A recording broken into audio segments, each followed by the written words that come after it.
Tongue trouble, no control. ಪ್ರತಿಯೊಂದು ಸರ್ಕಾರ ಇದ್ದಾಗಲೂ ಸಹ ಇಂಥವರು ಅವಾಗ ಇದ್ದೇ ಇರ್ತಾರೆ.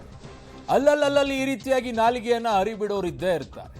ಅದು ಯಾವ ಮಟ್ಟಕ್ಕೆ ಅಂತಂದ್ರೆ, ಯಾರ ಬಗ್ಗೆ ನಾನು ಮಾತನಾಡ್ತಾ ಇದ್ದೀನಿ, ಏನು ಮಾತನಾಡ್ತಾ ಇದ್ದೀನಿ ಅಂತಂದ್ರೆ, ಈ ಬ್ರೇನಿಗೂ ಈ ನಾಲಿಗೆಗೂ ಲಿಂಕೇ ಇರಲ್ವೇನೋ, ಕಟ್ಟಾಗ್ಬಿಟ್ಟಿರುತ್ತೇನೋ ಕೆಲವೊಂದು ಟೈಮಲ್ಲಿ. ಯಾವ ಸಂದರ್ಭಕ್ಕೆ ನಾನು ಏನು ಮಾತನಾಡಬೇಕು, ಹೇಗೆ ಮಾತನಾಡಬೇಕು ಅನ್ನೋ ಕನಿಷ್ಠ ಜ್ಞಾನವೂ ಕೂಡ ಇರೋದಿಲ್ವೋ, ಅಥವಾ ಆ ಜ್ಞಾನವನ್ನ ಆ ಸಂದರ್ಭದಲ್ಲಿ ಅಜ್ಞಾನವಾಗಿ ಪರಿಗಣಿಸಿರ್ತಾರೋ ಗೊತ್ತಾಗೋದಿಲ್ಲ. ಶಬ್ದಗಳ ಪ್ರಯೋಗಗಳನ್ನ ಕೆಲ ಸಂದರ್ಭಗಳಲ್ಲಿ ಹೇಗೆ ಮಾಡಬೇಕು, ಯಾರ ಬಗ್ಗೆ ಮಾಡಬೇಕು ಅನ್ನುವಂಥದ್ರ ಬಗ್ಗೆ ಯೋಚನೆ ಇಲ್ಲದೆ ಮಾತನಾಡಿ ಆಮೇಲೆ ನಾನು ಹಂಗೆ ಮಾತನಾಡಿಲ್ಲ, ಟ್ವಿಸ್ಟ್ ಮಾಡಿಬಿಟ್ಟಿದ್ದಾರೆ. ಈ ರೀತಿಯಾದಂತಹ ಹೇಳಿಕೆಗಳು ಮನೆಯಲ್ಲೂ ಕೆಡಿಸುತ್ತೆ, ಮನೇನ ಪಕ್ಷಗಳಲ್ಲಿ ಪಕ್ಷಗಳನ್ನು ಕೆಡಿಸುತ್ತೆ, ಸರ್ಕಾರದಲ್ಲಿ ಸರ್ಕಾರವನ್ನು ಕೆಡಿಸುತ್ತೆ. ಸೊ ಇದು ಈಗ ಆಗಿರುವಂತ ಬೆಳವಣಿಗೆ. ಗಾದೆ ಮಾತನ್ನೇ ಮರ್ತೋಗ್ಬಿಟ್ಟಿದಾರ ಕೈ ನಾಯಕರು ಅಂತ ಕೆಲವರು, ಮಾತು ಮನೆ ಕೆಡಿಸ್ತು ಅಂತ ಹೇಳಿ. ಹಿಜಾಬ್ ವಿಚಾರದಲ್ಲಿ ಮೊನ್ನೆ ಮುಖ್ಯಮಂತ್ರಿಗಳು ಅವಸರದ ಮಾತನ್ನ ಹೇಳಿಬಿಟ್ಟಿದ್ರು. ಮುಂದೆ ಇದ್ದಂಥವ್ರು ಜೋಶಲ್ಲಿ ಇರ್ತಾರೆ, ಅವರೊಂದಿಷ್ಟು ಘೋಷಣೆಗಳನ್ನ ಕೂಗ್ತಾ ಇರ್ತಾರೆ. ಆ ಜೋಶಲ್ಲಿ ನಾನು ಏನು ಹೇಳ್ತಾ ಇದ್ದೀನಿ ಅನ್ನೋದೇ ಗೊತ್ತಿರೋದೆಲ್ಲ ಹೇಳ್ಬಿಟ್ಟಿರ್ತಾರೆ. ಆಮೇಲೆ ನಾನು ಹಂಗೆ ಹೇಳಿರ್ಲಿಲ್ಲ ಅಂತ ಹೇಳ್ಕೊಂಡು ಓಡಾಡೋದು. ಇದ್ಯಾವುದು? ನಾನು ಏನು ಹೇಳ್ತಾ ಇದ್ದೀನಿ ಅನ್ನೋದು ನನಗೆ ಗೊತ್ತಿಲ್ಲದೇನೆ ನಾನು ಅದನ್ನ ಹೇಳಿರ್ಲಿಲ್ಲ ಅಂತ ಹೇಳುವಂಥದ್ದೇ. ಯಾಕೆ? ಮುಂದ್ಗಡೆ ಇದ್ದಂಥವ್ರನ್ನ ಮೆಚ್ಚಿಸೋಕ, ಉಳಿದಂಥವ್ರು ಏನ್ ನೋಡ್ತಾರೆ ಅನ್ನೋದ್ರ ಪರಿಜ್ಞಾನ ಇರೋದಿಲ್ಲ. ನಾವು ಹೇಳಿದ್ದೇ ಸರಿ ಅನ್ನೋ ಧೋರಣೆಯನ್ನ ಕೆಲ ಜನನಾಯಕರು ಇಟ್ಕೊಂಡಿದ್ದಾರೆ. ಅದನ್ನ ಡಿಫೆಂಡ್ ಮಾಡೋಕ್ಕೂ ಕೆಲವರು ಇರ್ತಾರೆ. Very interesting. ರೈತರು ಬರ ಬಯಸ್ತಾರೆ, ಕೇಳಿಸ್ಕೊಳ್ಳಿ, ರೈತರು ಬರವನ್ನ ಬಯಸ್ತಾರೆ ಅನ್ನುವಂತಹ ಹೇಳಿಕೆ. ಇದು ಸಕ್ಕರೆ ಸಚಿವರ ಉಡಾಫೆಯ ಮಾತು, ವಿಷಕಾರಿ ಮಾತು. ಸಾಲ ಮನ್ನಾ ಆಸೆಗಾಗಿ ಬರಗಾಲವನ್ನ ರೈತರು ಬಯಸ್ತಾರೆ ಅಂತ. ಬರಗಾಲ ಬಂದ್ರೆ ರೈತರಿಗೆ ಸಾಲ ಮನ್ನಾದ ಆಸೆ, ನಿರೀಕ್ಷೆ ಅಂತ. ಶಿವ ಶಿವ, ಮಾನ್ಯ ಶಿವಾನಂದ ಪಾಟೀಲರೇ, ಇದೆಂತಹ ಮಾತು ನಿಮ್ಮದು? ಪರಿಹಾರಕ್ಕಾಗಿ ರೈತರು ಆತ್ಮಹತ್ಯೆಯನ್ನ ಮಾಡಿಕೊಳ್ತಾರೆ ಅಂತ ಹೇಳ್ತಾರೆ. ಇದು ಅವರದ್ದೇ ಹೇಳಿಕೆ. ಈ ಸಚಿವರು ಬಸವಣ್ಣನವರ ಹೆಸರಿನಲ್ಲಿ ಪ್ರಮಾಣ ವಚನವನ್ನ ತೆಗೆದುಕೊಂಡಿರುವಂತವ್ರು. ನಾಚಿಕೆ ಆಗಲ್ಲ?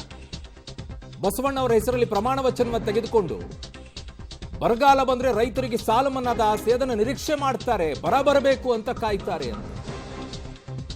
ಪರಿಹಾರಕ್ಕೋಸ್ಕರ ಆತ್ಮಹತ್ಯೆಯನ್ನ ಮಾಡಿಕೊಳ್ತಾರೆ ಅಂತ ಹೇಳಿದಂತ ಸಚಿವರು ಯಾರು ಹೇಳೋರು ಕೇಳೋರು ಇಲ್ವಾ? ಇವ್ರ ಮಗಳು ನೋಡಿದ್ರೆ ಸಚಿವರ ಕಾರನ್ನ ತೆಗೆದುಕೊಂಡು ಓಡಾಡ್ತಾರೆ.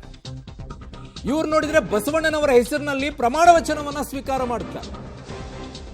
ಹೇಳುವಂತ ಮಾತುಗಳು, ಕೃಷ್ಣಾ ನದಿ ನೀರು ಪುಕ್ಕಟೆ ಅದ, ಕರೆಂಟ್ ಪುಕ್ಕಟೆ ಅದ, ಕೆಲ ಮುಖ್ಯಮಂತ್ರಿಗಳಿಗೆ ಗೊಬ್ಬರನೂ ಕೊಟ್ಟಾರೆ.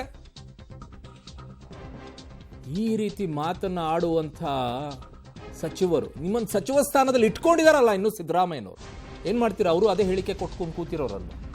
ಹೇಳಿಕೆ ಕೊಟ್ಬಿಟ್ಟು ನಾನು ಕೊಟ್ಟೇ ಇಲ್ಲ ಅಂತ ಹೇಳೋರು. ಇದು ಹಣೆ ಬರಹ. ಏನ್ ಮಾತನಾಡಿದ್ದಾರೆ ನೋಡಿ. ಹಿಜಾಬ್ ಅದು ವಾಪಸ್ ತಗೊಂಡ್ಬಿಡ್ತೀವಿ. ಏನ್ ಹಿಜಾಬ್ ಇಲ್ಲ ಈಗ.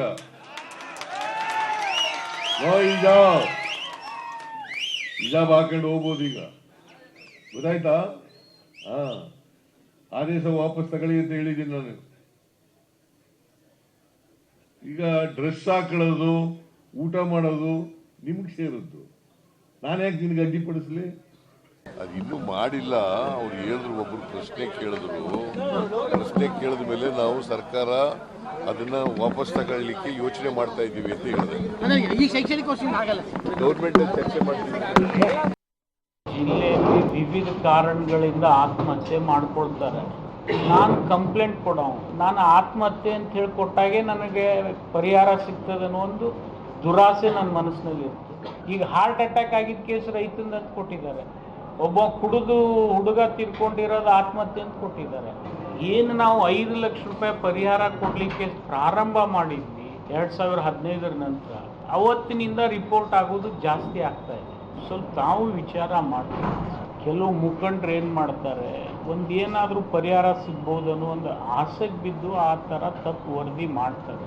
ಕೃಷ್ಣಾ ನದಿ ನೀರು ಪುಕ್ಕಟ್ಟದ, ಕರೆಂಟು ಪುಕ್ಕಟ್ಟದ, ಮತ್ತು ಬಹಳಷ್ಟು ಮುಖ್ಯಮಂತ್ರಿಗಳು ಬೀಜಾನು ಕೊಟ್ರು, ಗೊಬ್ಬರನು ಕೊಟ್ರು. ಇನ್ನ ರೈತರಿಗೆ ಏನಪ್ಪಾ ಅಂತಂದ್ರೆ ಒಂದೇ ಆಸೆ ಇರ್ತದ, ಮಗನ್ ಮ್ಯಾಗ ಬರಗಾಲ ಬೀಳಲಿ ಅಂತ ಹೇಳಿ. ಯಾಕಂದ್ರೆ ಸಾಲ ಮನ್ನಾ ಆಗ್ತದೆ. ಹಂಗೆ ಬಯಸಬಾರ್ದು.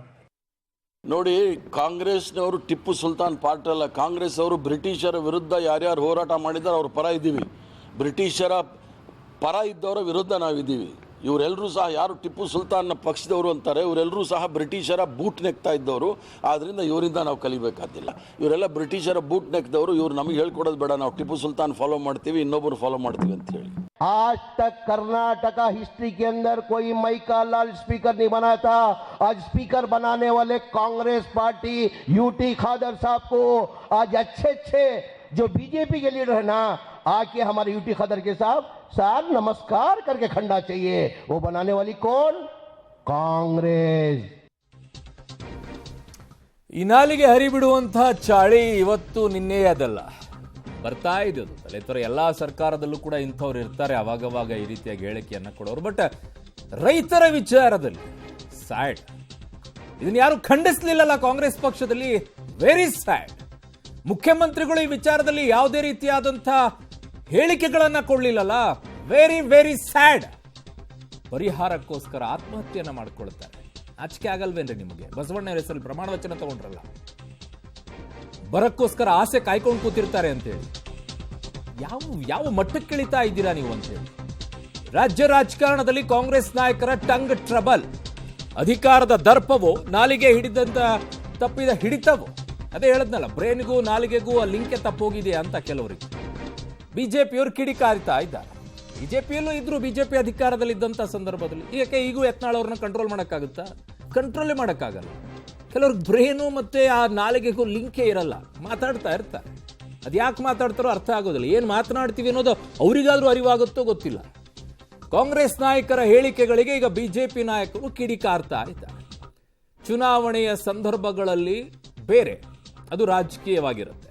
ಅದು ಮುಗಿದ ನಂತರವೂ, 135 ಸೀಟ್ ಬಂದ ನಂತರವೂ ಈ ರೀತಿಯಾಗಿ ರೈತರ ಬಗ್ಗೆ ಬೇರೆ ಸಂದರ್ಭ, ರೈತರಿಗೋಸ್ಕರ, ರೈತರಿಗಾಗಿ ನಾವು, ಏನ್ ಡೌರಿ, ಏನ್ ನಾಟಕಾರಿ ನಿಮ್ದೆಲ್ಲ. ಈಗ ಪರಿಹಾರಕ್ಕೋಸ್ಕರ ಅವರು ಆತ್ಮಹತ್ಯೆ ಮಾಡ್ಕೊಳ್ತಾರೆ, ಬರಕ್ಕೋಸ್ಕರ ಕಾಯ್ತಾ ಇರ್ತಾರೆ. ಮಾತನಾಡಿದ್ದಾರೆ ನೋಡಿ, ಕೇಳಿಸ್ಕೊಳ್ಳಿ. ಶಿವಾನಂದ ಪಾಟೀಲ್ ಮತ್ತೆ ಅದೇ ಚಾಳಿಯನ್ನು ಮುಂದುವರಿಸಿದ್ದಾರೆ. ಕೃಷ್ಣಾ ನದಿ ನೀರು ಫ್ರೀಯಾಗಿ ಸಿಗುತ್ತೆ, ಕರೆಂಟ್ ಫ್ರೀಯಾಗಿ ಸಿಗುತ್ತೆ, ವಿದ್ಯುತ್ ಫ್ರೀಯಾಗಿ ಸಿಗುತ್ತೆ, ಬರಗಾಲ ಬರಲಿ ದುಡ್ಡು ಬರ್ತೈತೆ ಅಂತ ಕಾಯ್ತಾರೆ ಅಂತ ಹೇಳೋದು. ಇಂಥ ರೈತರ ಬಗ್ಗೆ ಈ ಥರದ ಕೆಟ್ಟ ಪದಗಳನ್ನು, ಹೀನಾಯ ಪದಗಳನ್ನು ಬಳಸುವಂಥದ್ದು ಇಡೀ ರೈತ ಸಮುದಾಯಕ್ಕೆ ಮಾಡಿದಂಥ ದ್ರೋಹ ಇದು. ಇದನ್ನು ನಾನು ಖಂಡಿಸ್ತೀನಿ. ಇಂಥ ಸಚಿವರನ್ನು ಕ್ಯಾಬಿನೆಟ್ಟಲ್ಲಿ ಇಟ್ಕೊಳ್ಳೋ ಅಂಥದ್ದೇ ದೊಡ್ಡ ಅಪರಾಧ. ಅವ್ರನ್ನ ಕೂಡಲೇ ರಾಜೀನಾಮೆ ತಗೊಬೇಕು ಅಂತ ಮುಖ್ಯಮಂತ್ರಿಗೆ ಆಹಾರ ಮಾಡ್ತಾರೆ. ರೈತರನ್ನ ಕಾಮಾಲೆ ಕಣ್ಣಿಂದ ನೋಡ್ತಾ ಇದ್ದಾರೆ ಇವರು. ಈ ಥರದ ಮಂತ್ರಿಗಳು ಈ ಥರ ಅವೇಳನ ಮಾಡಿದ್ರೆ ಏನು ರೈತರಿಗೆ ಏನು ಮೆಸೇಜ್ ಕೊಡ್ತಾ ಇದ್ದಾರೆ? ರೈತರಿಗೆ ಒಂದು ರೀತಿ ದ್ರೋಹ ಬಗೆತಾ ಇರುವಂಥ ಕೆಟ್ಟ ಸರ್ಕಾರ ಈ ಕಾಂಗ್ರೆಸ್ ಸಿದ್ದರಾಮಯ್ಯ ನೇತೃತ್ವದ ಸರ್ಕಾರ. ರೈತರನ್ನ ಅವಮಾನಿಸ್ತಕ್ಕಂಥ ಒಂದು ಹೇಳಿಕೆಯನ್ನ ಶಿವಾನಂದ ಪಾಟೀಲ್ ಅವರು ಮತ್ತೆ ಕೊಟ್ಟಿದ್ದಾರೆ. ನಾನು ಮಾನ್ಯ ಮುಖ್ಯಮಂತ್ರಿಗಳಿಗೆ ತಮ್ಮ ಮೂಲಕ ಆಗ್ರಹವನ್ನು ಮಾಡ್ತೇನೆ, ತತ್ಕ್ಷಣ ನಿಮ್ಮ ಮಂತ್ರಿಗೆ ಕರೆದು ಬುದ್ಧಿಯನ್ನ ಹೇಳಿ, ಅವರು ತಿದ್ಕೊಳ್ತಕ್ಕಂಥ ಯೋಗ್ಯತೆ ಇಲ್ಲ ಅಂತ ಹೇಳಿದ್ರೆ ತತ್ಕ್ಷಣ ರಾಜೀನಾಮೆಯನ್ನು ಕೂಡ ತೆಗೆದುಕೊಳ್ಳಿ, ಏನು ಮುಳುಗೋಗೋದಿಲ್ಲ. ಆದರೆ ನಿಮ್ಮ ಮಂತ್ರಿಗಳ ಹೇಳಿಕೆ, ಈ ಸರ್ಕಾರದ ಧೋರಣೆ, ಕಾಂಗ್ರೆಸ್ ಪಕ್ಷದ ಧೋರಣೆ ನಿಜವಾಗ್ಲೂ ಕೂಡ ಪದೇ ರೈತರಿಗೆ ಅವಮಾನ ಮಾಡ್ತಕ್ಕಂಥ ರೀತಿಯಲ್ಲಿ ನಡ್ಕೊಳ್ತಾ ಇರ್ತಕ್ಕಂಥದ್ದು ನಿಜವಾಗ್ಲೂ ಕೂಡ ದುರಾದೃಷ್ಟ. ಭಾರತೀಯ ಜನತಾ ಪಾರ್ಟಿ ಇದನ್ನು ಬಲವಾಗಿ ಖಂಡಿಸ್ತದೆ. ಶಿವಾನಂದ ಪಾಟೀಲ್ರು ಹಿರಿಯ ಅನುಭವಿ ಶಾಸಕರು ಮತ್ತು ಮಂತ್ರಿ. ಅವ್ರ ಬಾಯಿನಲ್ಲಿ ಬರ್ತಿರೋ ಮಾತುಗಳು ಸಹನೀಯವಲ್ಲ. ಅವರು ರೈತರು ಬರಗಾಲಕ್ಕೆ ಕಾಯ್ತಾರೆ ಅನ್ನುವಂಥ ಮಾತನ್ನು ಹೇಳೋ ಮೂಲಕ ಇಡೀ ರೈತ ಸಮುದಾಯವನ್ನು ಅಪಮಾನಿಸಿದ್ದಾರೆ. ಇವ್ರನ್ನ ಮಂತ್ರಿ ಸ್ಥಾನದಲ್ಲಿ ಮುಂದುವರಿಸಿದ್ರೆ ಆ ಪಾಪಕ್ಕೆ ಕಾಂಗ್ರೆಸ್ ಹೊಣೆ ಆಗಬೇಕಾಗತ್ತೆ. ಇದು ಬಹುಶಃ ಅಧಿಕಾರದ ಅಹಂಕಾರದ ಒಂದು ಭಾವನೆ ಅವರಲ್ಲಿ ಮಾತಾಡಿಸ್ತಾ ಇದೆ. ಅಧಿಕಾರದ ಪಿತ್ತ ನೆತ್ತಿಗೇರಿದಾಗ ಅಹಂಕಾರದಿಂದ ಸ್ಥಿತಪ್ರಜ್ಞತೆಯನ್ನು ಕಳ್ಕೊಳ್ತಾರಂತೆ.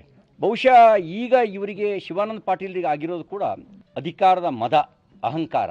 ಮುಖ್ಯಮಂತ್ರಿಗಳಿಗೆ ನಾನು ವಿನಂತಿ ಮಾಡ್ಲಿಕ್ಕೆ ಬಯಸ್ತೇನೆ, ಮದ ನೀವೇ ಇಳಿಸ್ತೀರೋ ಅಥವಾ ಜನನೇ ನಿಮ್ಮನ್ನೂ ಸೇರಿಸಿ ಇಳಿಸ್ಬೇಕು? ರೈತರಿಗೆ ಅವಮಾನ ಮಾಡ್ತಿದ್ದಾರೆ. ಇವ್ರೇನ್ ಅನ್ಕೊಂಡಿದ್ದಾರೆ, ಏನೋ ದರ್ಬಾರ್ ಮಾಡ್ತಾ ಇದ್ದೀನಿ, ಇವ್ರ ಮನೆ ಕಾಸಿಂದ ತಗೊಂಡು ಏನೋ ರೈತರಿಗೆ ದಾನ ಧರ್ಮ ಮಾಡ್ತಾ ಇದೀವಿ ಅಂತ ಅನ್ನೋಂತ ಮನೋಭಾವನೆಯಲ್ಲಿ ದುರಾಂಕಾರದ ಮಾತುಗಳನ್ನ ಬಾರಿನೂ ಹೇಳ್ತಾ ಇದ್ದಾರೆ. ಇಂಥ ಅನ್ನದಾತ ಪ್ರಕೃತಿ ವಿಕೋಪ ಬರಲಿ ಅಂತ ಬಯಸುವಂತನಲ್ಲ. ಹಾಗಾಗಿ ಎಲ್ಲೋ ಒಂದ್ ಕಡೆ ಮಾನಸಿಕವಾಗಿ ಅಸ್ವಸ್ಥರಾಗಿದ್ದಾರೆ ಸನ್ಮಾನ್ಯ ಶಿವ